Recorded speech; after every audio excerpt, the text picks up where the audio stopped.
Hey there, and thanks for stopping by my office. Today I want to share with you the very long and dramatic story of how I made this solid wood keyboard case. So this case right here is solid oak, and I actually machined this all without a CNC machine. I just did it with my plunge router and other techniques, and it's to fit this mechanical 98 key keyboard. So here's where our story begins. My boyfriend bought a mechanical keyboard. It was like a pretty generic 98 key pre-built Leopold keyboard, and the switches it came with were the silent reds. And about after a month of using it, he realized that he really didn't like it, because the silent switches have like an extra little plastic on the stem that can kind of make them sound really inconsistent, make them feel like mushy. Yeah, so he was pretty unhappy with the switches.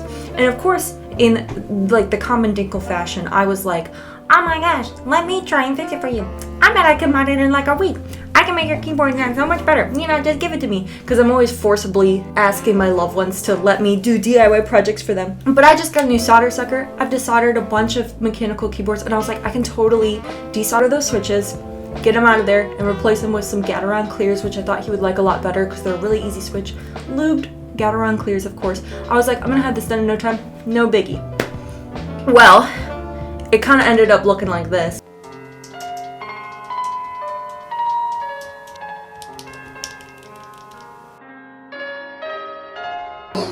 So yeah, I totally destroyed the original PCB he gave me. Everybody clap! So my plan to surprise my boyfriend with the best keyboard mod ever was already not going as planned. So for a mechanical keyboard, each specific switch is soldered into place. And solder is a metal alloy that can be heated up, and it fuses electrical components to the printed circuit boards. So to remove the original switches, I had to heat up the solder, vacuum it out, and then that would allow me to remove the switch. And then when you put in the new switch, you add solder, and that allows the switch pins to communicate to the whole circuit board, talk to your computer, type the keys you want to type. But a lot of times when you're trying to desolder these boards, the amount of heat you apply can damage the pad. So it can damage the circuit board, and that's what I did. And it wasn't just one pad that got damaged. So many of the pads got damaged. There was like a whole column of things that didn't work, to the point where I couldn't even diagnose it. It was like I totally destroyed the PCB. So I started looking for a replacement PCB, and I thought it would be really easy to find like a 98 key PCB that exactly matched the format, but I couldn't find one anywhere. As far as like just a standalone purchase PCB goes, I had to stop for the next best thing, which was to buy like full keyboard / keyboard kit. And I found one keyboard with a hot swap PCB, which means that you don't have to do any soldering, and it matched the format exactly. And I was like, oh my gosh, I'm just gonna salvage the hot swap PCB, put it in the old case, because they're the same format, and then I'll be done. Problem was, they weren't actually the same format. They were off by the tiniest amount, but it was so that the keys interfaced with the old case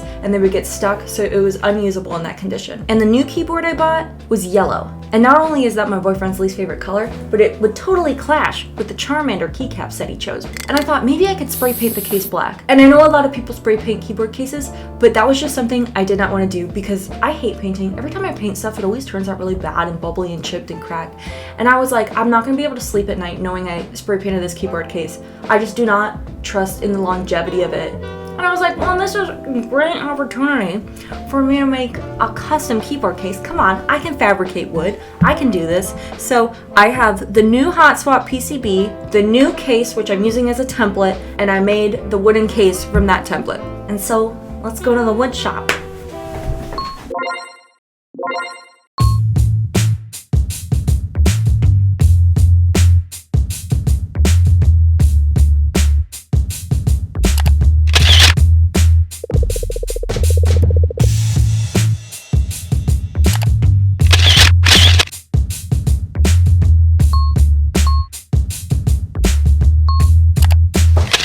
Okay, so we're here in the wood shop. I chose oak for the project. I got lots of scrap oak on hand, and my first attempt at the top casing was to actually make something that was hollowed out, kind of like this, which was the original case. So it would be about this thick, but it would have the major cavity hollowed out along with, you know, the specific key hollow outs. And I decided I was gonna do it by hand with my plunge router and a 1/4 inch spiral upcut bit.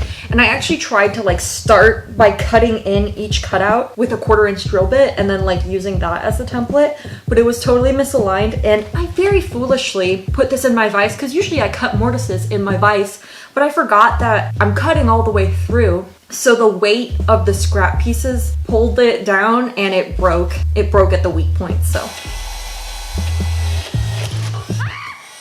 And so that was my first attempt.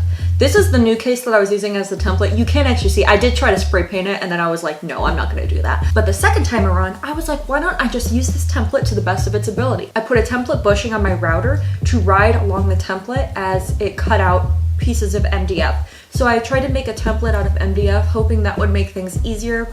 I don't know why I tried to make a template from a template and then use that template to make my final piece. Why did you create a template of a template to create your final piece when you could have just taken the original template to create your final piece? I don't know, ask yourself. I'm you. No, I'm you. No, I'm you. No, I'm you. What? Rock and roll McDonald's! Rock and roll McDonald's! But first off, the plastic is really thin, so the guide bushing kept pushing it, and it was not creating an accurate shape.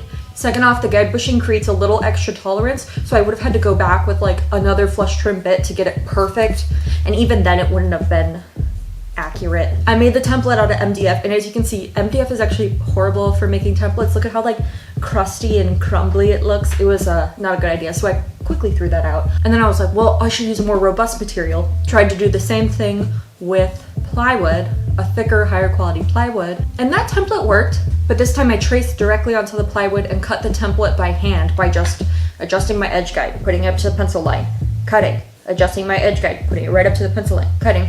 So I made like a perfect template. Again, why didn't I just do that on the final piece? Why did I have to make a template of a template? But that plywood template actually turned out really nice, and that, you know, that could have been the final piece. I don't know why I didn't do that. But I used this template to cut out an oak piece underneath it. You can see I hot glued them together. And like I said before, the guide bushing has a tolerance, so you can see how even though I was using a guide bushing, these are still like not fully cut out. So I had to go back with a flush trim bit. But when I did go back with a flush trim bit, I broke off this piece, it exploded.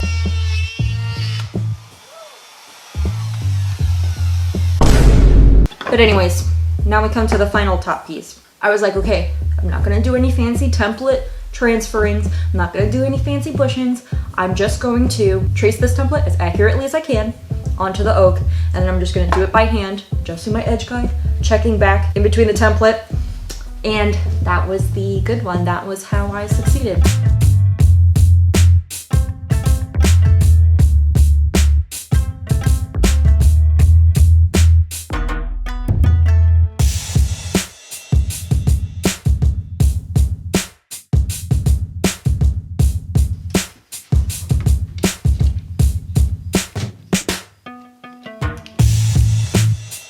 So that was my little top piece. One of the problems with this design into wood is that wood is an organic material. It has grain running this way. Therefore, these tiny little sections right here where there's horizontal grain, there are incredibly weak points.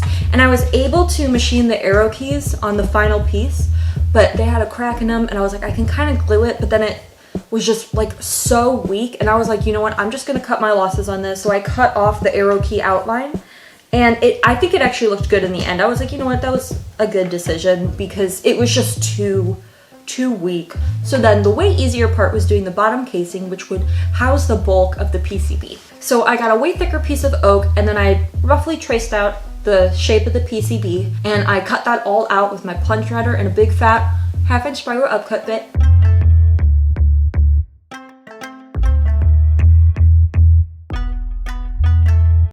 And then I bought a standoff kit online with some little standoffs with M2 screws, and I attached those to the PCB so that the PCB was raised up just like 1/4 inch because I needed a way to secure it to the case. I marked where those went, and I drilled holes and glued the standoffs into the bottom casing.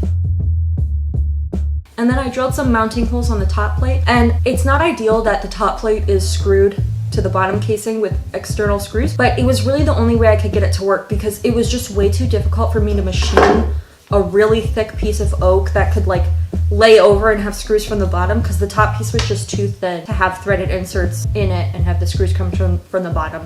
So then the bottom casing received threaded inserts where the screw holes were.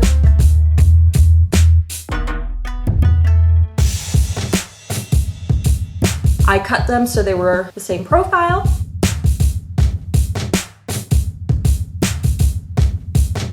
Used a flush trim bit to make sure that it was just perfect. And then I added a big chamfer to the bottom casing. And then the finishing touches, I pulled these little rubber rectangles off of an old keyboard case I had, and I took a small 1/4-inch spiral upcut bit, cut just a little shallow groove that matched up perfectly with the shape of the rubber feet. And then for the USB port, that luckily also matches up with a 1/4-inch bit, so I just cut a big slot for that. That's everything on the actual construction, and then just comes to finishing. We can't finish wood in here. We have to go outside, because most wood finishes are flammable. And my basement wood shop, like most basements, has a gas water heater in the next room. And it's really dangerous to do any kind of flammable finishes by your water heater because it can explode. So let's go out to the garage. Okay, so we're here in the garage where we can safely stain our wood. I sanded the wood up to like 220 grit. I used this black Minwax stain just because I had it around. And one thing I want to say is, people get so angry when you stain oak, and they're like, how could you stain that piece of oak? Let the natural wood shine. And it's like, okay, one thing I gotta say, oak is not that special.